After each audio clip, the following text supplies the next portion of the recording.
Nsonyiwa oli gwe nanyiiza tusinkane ku stage tudde music olina obubaka tubutwale obugenda okuva ku stage ekyo Congratulations.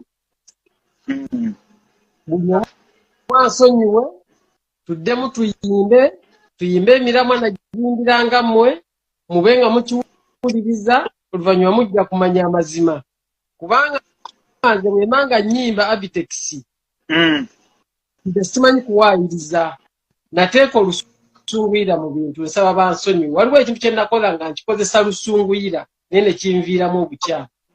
Singa olwaleero ovaayo n'ombuuza musajja ki gw'osinga okuwa ekitiibwa mu Uganda, definitely nkugambirawo Kyagulanyi Ssentamu Bobi Wine.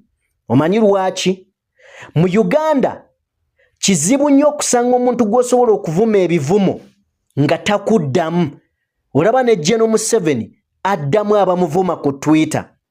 Naye Bobi Wine ye muntu gw'ovuma disrespectinga n'atakuddamu yadde ekigambo. Okusinziira ku status ya Bobi Wine gye yava okuyingira ebyobufuzi yali amanyiddwa ng'omuntu akuddiramu awo.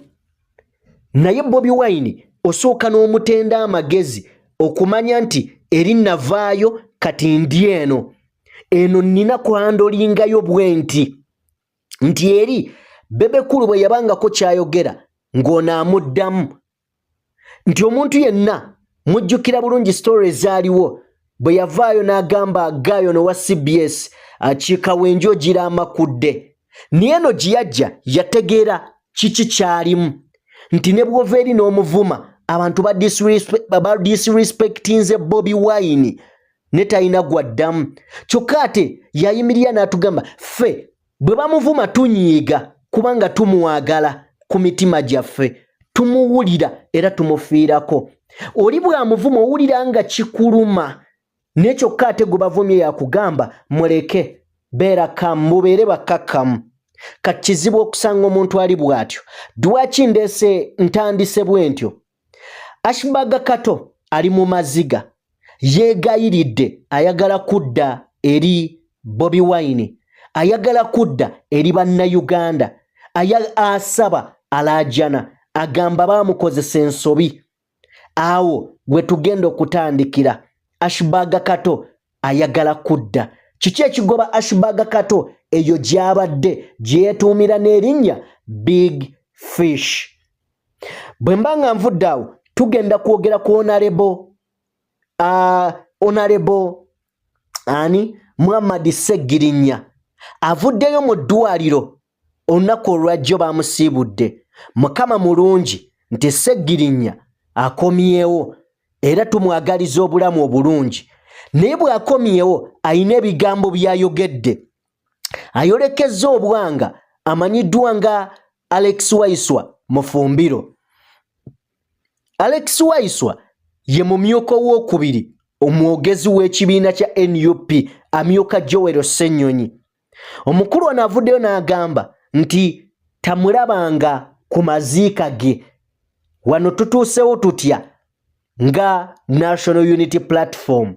Bigendererwa ki na biruubirirwa ki Segirinnya by'ayina okujja ne statement eno? Era biki Alex Waiswa bye yayogera ebinyiizizza Segirinnya okutuuka ku ssa erimugamba nti tajjanga ku maziika ge? Mbaanirizaako mwenna gye musinziira okubanga mutugoberera, abali mu bitundu by'ensi eby'enjawulo, abali ku mawanga, mwenna mbaanirizaako. Omukutu oli ku DPTV Uganda, and of course yenze Sajjime abeerawo okubanga mmenya n'okutegeeza ensonga ez'enjawulo. Tutambula ne Sheikh Ashraf musomi wa dduwa. Munoonyeko gwe wenna alina ebizibu eby'enjawulo, visa yagaana, oyagala genda bweru, emirimu gy'atagala, noonya Sheikh Ashraf, ensonga ezo azimalanga. Njagala kusooka kutandika n'ensonga ya Segirinnya Muhammad. Bwe ngimaliriza ngende ku nsonga ya Arshbag Kato. Ekisooka njagala twawule politics wa thimpase Ddi ajja neddirwe tutamwetaaga. Waliwo abantu abazimbidde political careers zaabwe ku sympathy. Be baliwa. Omukulu amanyiddwa nga Mr. Update nga sinnaba nakutuukayo. Olunaku olwaleero akomyewo mu ggwanga tukwaniriza era kulikayo. Naye ebitatusanyudde byebyo by'oyogedde. Simanyi abantu abamu lwaki muddukira amawulire.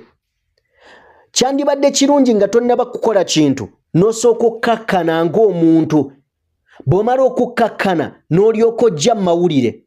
Kubanga ab'amawulire bo bakubuuza ebyo ebirina okutunda. Kati gwe bw'otaba mugezi kimala, bw'otabeera smart kimala mu bwongo, owunzika weesudde. Kati olwaliyo statement gy'okoze twebuuza obadde mulamu oba obadde oli mentally disturbed. Njagala tusooke tufune akatambi kano we tuba tusinziira ng'otegedde kyenjogerako, we tuba tusinziira nkutwale mu bigambo nga we biri. Kubanga Segirinnya mukaawu. Naye ki ekyaviirako Alex Waiswa mu Fumbiro okwogera ebintu bino? Awo we tujja. Tajjanga era ekyo maama nkusaba oyolanga ebbaafu y'enfuufu n'ogimuyiira omusajja oyo. Musajja n'endwala n'enjagala n'embanga ngenda kufa mundaba enze nanzena bwenfalana namwe abamawulire namwe mundaba. Naye omusajja n'avaayo n'akuduulira ate bwe nandifudde yandize ataaziike. Tajjanga okunziika kino nkibagambidde wano. Tajjanga amazima ga Kato mugulu okunziika. Statement gye yakola yali statement nnene nnyo. Kama wange Kyagulanyi ng'ali mu kunsaasira nti omusajja Segirinnya ng'olabye n'obulwadde bakama bange bonna nga bansaasira. Nga nvuma kiro ekyo kyampisa bubi nnyo nga ndi ku kitanda. Kyampisa bubi nnyo era tekisobola kunva ku bulamu bwange. Olwekyo tajjanga ku maziika gange. Tajjanga banze kyemmanyi nze njo mumusooka okusinziira ku basawo bye baŋŋambye nga nze Segirinnya kyemmanyi nze njo okumusooka. Okay. Bwe tubanga tuvudde mu katambi ako kansubire nti okalabye bulungi, okawuliriza bulungi, alambise bulungi ensonga ze nti bwe yali mu ddwaliro ng'afa ng'aggwaawo ono yaddamu kukinigguka n'ebigambo era asabye mukama we President Principal amusonyiwe naye ono tagendanga ku maziika ge.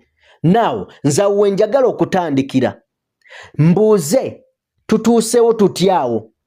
Alex Waiswa mu Fumbiro yavaayo n'alambika bulungi ensonga zino ng'agamba nti politics wa sympathy si mulungi era yali abijja kubiri ebyekkomera nti we baava mu kkomera tebasobola kwogerezeganya baatwala ebbanga kumpi lya mwezi nga tebajja na ku kitebe teboogera na bakulu wabula nga basirikidde gye bali. Ate nga tukimanyi bulungi waliwo abaagamba mbu bagenda kuteesa ku nvaayo yaabwe. Ye ng'abuuza ddala lwaki bano baali teboogera na kibiina. Nawunzika ng'agamba nti Segirinnya erinnya amaanyi agafunye lwa Kyagulanyi Ssentamu. Era n'atujjukiza Waiswa nti Segirinnya Muhammad mwenna mujjukira bulungi nnyo nti waliwo ekifo kye yaliko ekyakawempe waliwo abantu abaakiriko ne kaadi ne bagimuwa. Era we baagimuwa kye kyamufuula member wa Parliament ajjudde. Credit eyo eba ya Kyagulanyi Ssentamu. Ng'agamba olwaliro bw'oyimirira mu ddwaliro gy'oli n'ogamba nti ekibiina tekimpadde buyambi okikubise abatakyagala.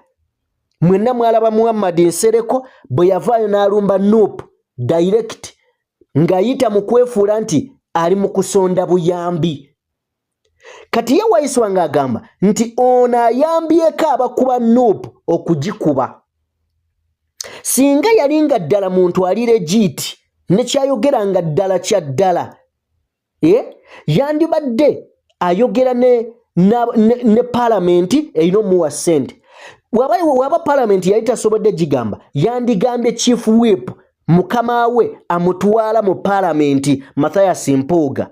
Bw'atandigambye Mathias Mpuuga yandize mu kibiina n'abategeeza nti bannange nfuluma eggwanga ndi mulwadde. Neti yategeza parliament, teyategeza mukama we mu parliament chief whip Mathias Mpuuga n'ekibiina nga party NUP teyagitegeeza. Bw'atuuka eri n'akubira mukwano gwe Muhammad Nsereko nti atamusondera obuyambi. Kino aba NRM beesigamako okukuba NUP. Bw'ogamba nti oyagala nnyo Kyagulanyi naye ng'ate kumpi olinga ayimiriddeko emitayimbwa egimukuba oba gwe basikako emitayimbwa egimukuba awo oba tomuwagala. Ebigambo bye byava mu kamwa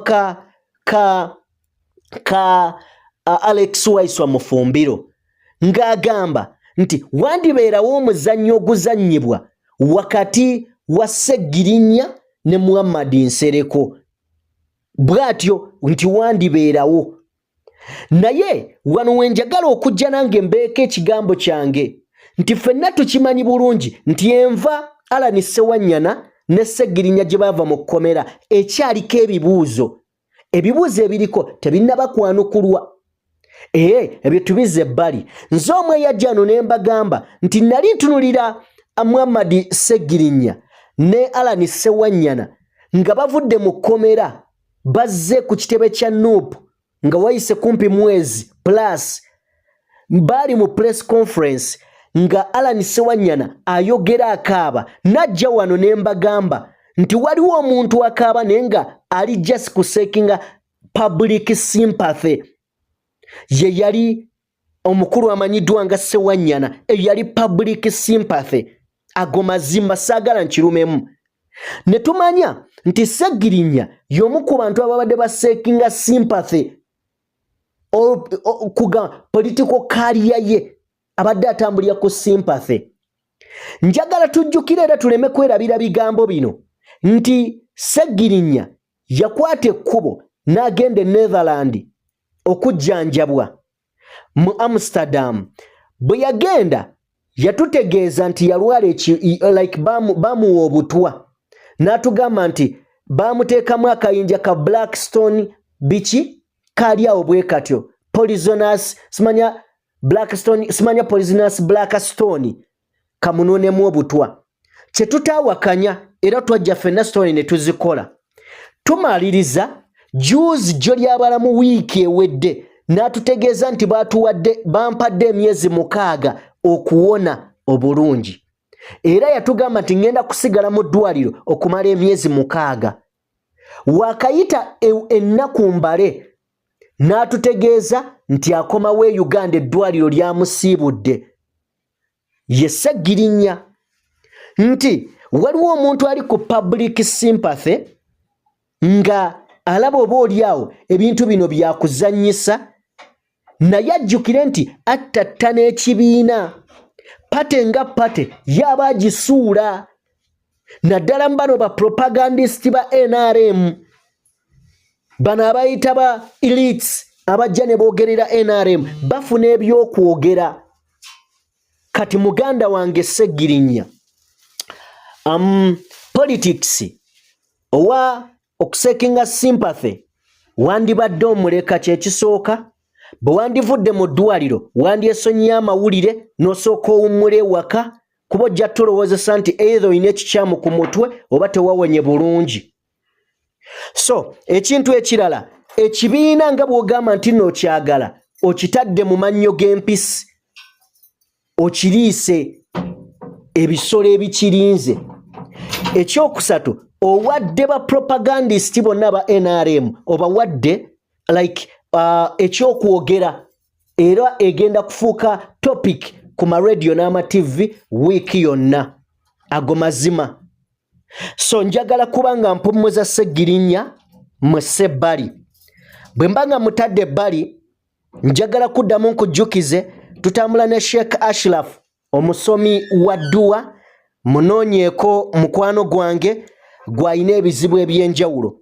Oyagala visa mulimo gwagaana bufumbo butagala munoonyeeko asobole okuba nga akusomera dduwa ate obeere bulungi Magida. Njagala kuyitako mu kiwandiiko kya General Museveni kyatadde ku mukutu gwe ogwa Twitter olunaku olwaleero ng'ayogera ku nkuŋŋaana za NUP. General Museveni agambye nti enkuŋŋaana zino kibadde kyetaagiso ziyimiriza olw'ensonga nti ekibiina kya NUP baganye okubeera organized n'okutambulira mu mateeka era avuddeyo n'ategeeza bulungi nnyo n'alambika bulungi nti ebivulu bye mugamba nti nno byo bikubibwa biyita mu mateeka agambye nti nno bisaba era ne biruŋŋamizibwa bulungi ne NUP n'abakulembeze baayo emputtu gye bayina bo tebagoberera mateeka balowooza nti bali waggulu w'amateeka mu ggwanga n'asembayo ng'agamba kituufu nnyo okuyimiriza enkuŋŋaana zaabwe bye bigambo bya General Museveni byatadde ku mukutu ogwa Twitter. Njagala kubeera nga nabyo mbize ebbali mbimme amazzi. Simanyi ki ky'oyogera ku nsonga za General Museveni naye njagala kubeera nga nnyingirako mu nsonga za Arshbag Kato avuddeyo n'akuba omulanga n'akaaba amaziga yeegayiridde Robert Kyagulanyi Ssentamu known as Bobi Wine Mitembo okumusonyiwa ne bannayuganda bonna abasabye bamusonyiwe. Arshbag Kato katuyite mu bubaka.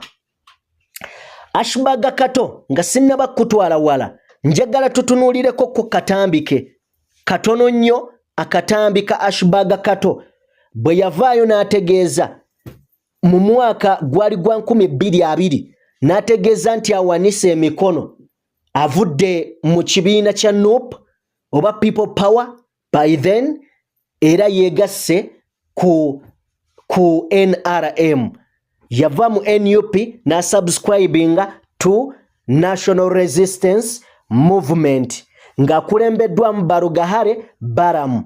Njagala tufuna akatambi kano bwe tuva mu katambi then twolekere ebigambo Arshbag Kato byavuddeyo nabyo byayogedde ebirabika nga biri emotion nga bimukutteko n'amaziga gamuyiseemu ng'abyogera. Okay. 3, 2, 1 on air. Assalamu alaikum wa rahmatullahi wa barakatuh. Abasiramu n'abantu bonna n'abatulaba saawa zinene ku NBS amanya ne Dorozi nze Arshbag Kato abadde owa People Power kati nga ndi wa NRM. Byonna bye mulabye ku Facebook bibadde bituufu. As of now, I subscribe to the National Resistance Movement.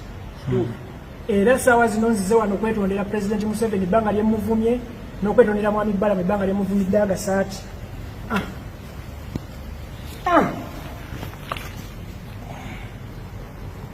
President Museveni tusaba otusonyiwe ebbanga tukuvumidde emyaka 12 nawe Mr. Balamu tusaba otusonyiwe tukuvumye nnyo ebisaati ate nga akasaati koyina kamu naye ne tukuvumanga ne tukujjukiza obunaku tusaba Mr. Balamu atusonyiwe ne President ye yatusonyiye edda naye kati tujja officially mu kamera tumwetondere nti tetugenda kuddamu era katugenda kwegattako tutambuze eggwanga mu maaso ebisigadde byonna anikati kalakata.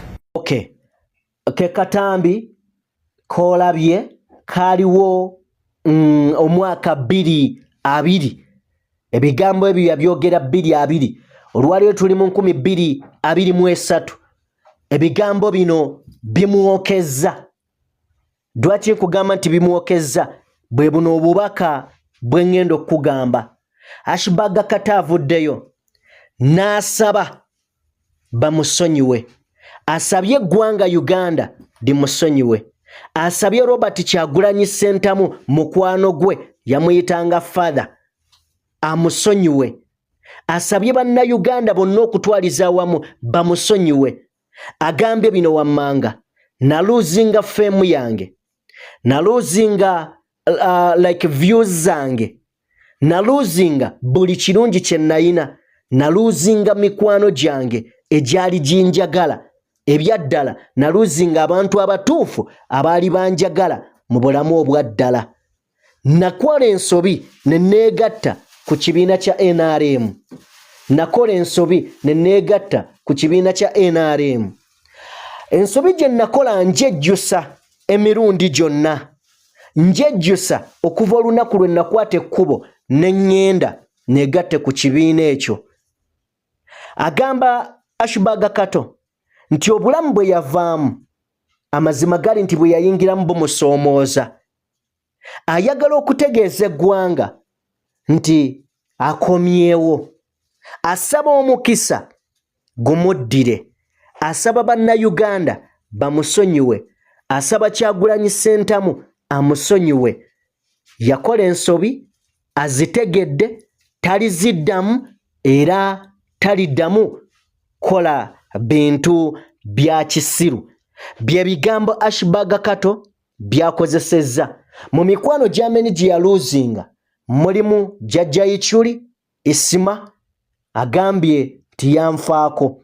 Naye olw'okubanga nali captured side zeri saasobola na kutegeera oba oliawo nsobi zigenda mu maaso. Ampuliriza, Arshbag Kato nga yakagendamu NRM waliwo ebintu ebyayogerwa.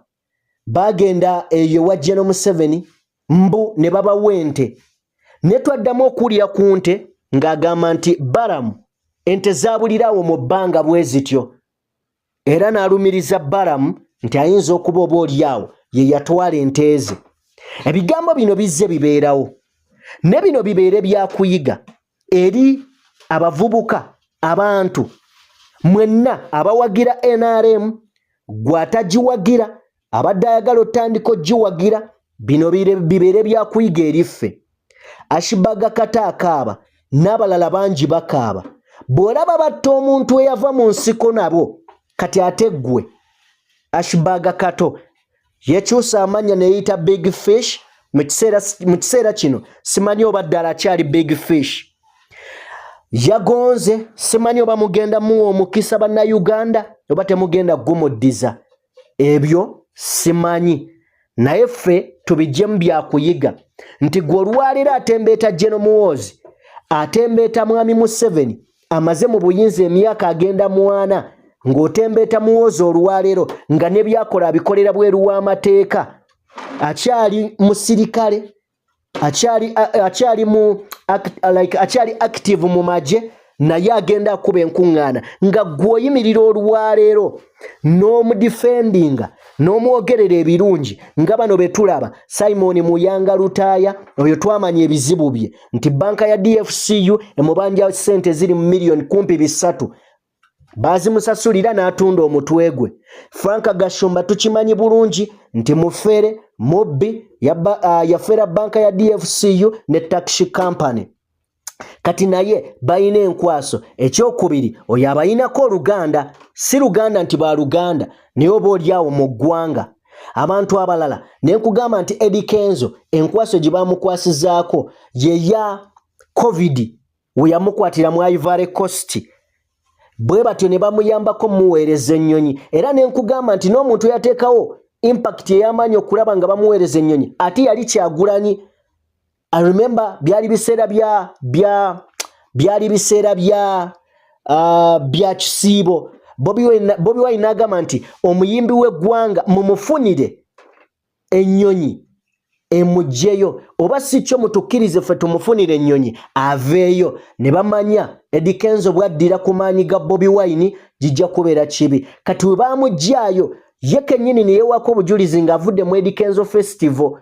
Bwe yavaayo n'ategeeza eggwanga nti mwali mwagala nvume omuntu eyanyamba okuva mu Ivory Coast, ekyo ne kitegeeza nti eyo yenkwaso gye baamukwatirako. Abantu bangi abazze bensobola okukumenyera ne nkugamba nti bano bo ebyabwe babiwunzika bwe batyo. Naye bannange ebyo byonna nga mbibagambye buli muntu asigaze omutwe gwe. Buli muntu asigaze. Eno gavumenti bagiyita power atalikaaba. Gwe gikolere ne bwona agiwaana n'ogisuusuuta time y'okugwa weeri. Catherine Kusasira enju yatwalibwa, Arshbag Kato akaabye, Access mu ttaka n'abalala bangi. Kakati gwe wenna agitembeeta bino bitwaliramu bano ba Mr. Update Segirinya. Bw'oba omanyi otandise kuzannya mizannyo ojja mmaliriza ofiiridde mu firimu yo. Njagala bateera wano atakuumira mpeera abankuumire.